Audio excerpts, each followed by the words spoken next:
চৌঠা অক্টোবর 2025। সেই দিনটা আমি কখনোই ভুলব না।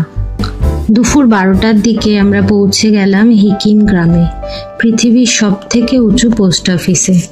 চারপাশে পাহাড়ের বুক ফুঁড়ে যাওয়া রাস্তাগুলো, ঠান্ডা হাওয়ার একটা আলাদা নির্জন শান্তি ছড়িয়ে আছে পুরো গ্রাম জুড়ে। তখন তাপমাত্রা ছিল প্রায় -2 ডিগ্রির মতো, কিন্তু হাওয়াটা এত ঠান্ডা ছিল যে মনে হচ্ছিল বরফ যেন গায়ে লেগে যাচ্ছে। সূর্য ঝলমলে, আকাশ নীল, কিন্তু ঠান্ডাটা যেন পুরো শরীরটাকে কাঁপিয়ে দিচ্ছিল। আমার হাতে ছিল একটা চিঠি, আর আমার ছেলের হাতেও একটা ছোট্ট পোস্ট কার্ড। আমরা দুজনে ধীরে ধীরে উঠছিলাম সেই ছোট্ট পাহাড়ি রাস্তা দিয়ে, যেখানে সামনে লেখা Hikkim post office, world's highest post office.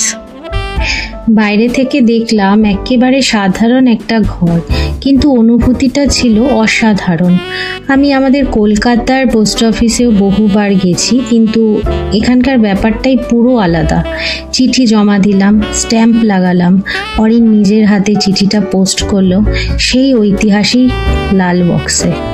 সেই মুহূর্তে মনে হচ্ছিল ছোট্ট এই কাজটার ভেতরে কত বড় একটা স্মৃতি লুকিয়ে থাকলো। বিশ্বের সব থেকে উঁচু জায়গা থেকে আমাদের চিঠি হয়তো পৌঁছাবে অনেক নিচে, কিন্তু এই অনুভূতিটা চিরকাল থাকবে পাহাড়ের হাওয়ায়। শেষে আমরা দুজন দাঁড়িয়েছিলাম পোস্ট অফিসের সামনে, হিমালয়ের দিকে তাকিয়ে ভাবছিলাম একটা চিঠি কত গল্প বয়ে নিয়ে যায় যদি সেটা পাঠানো হয় 14,500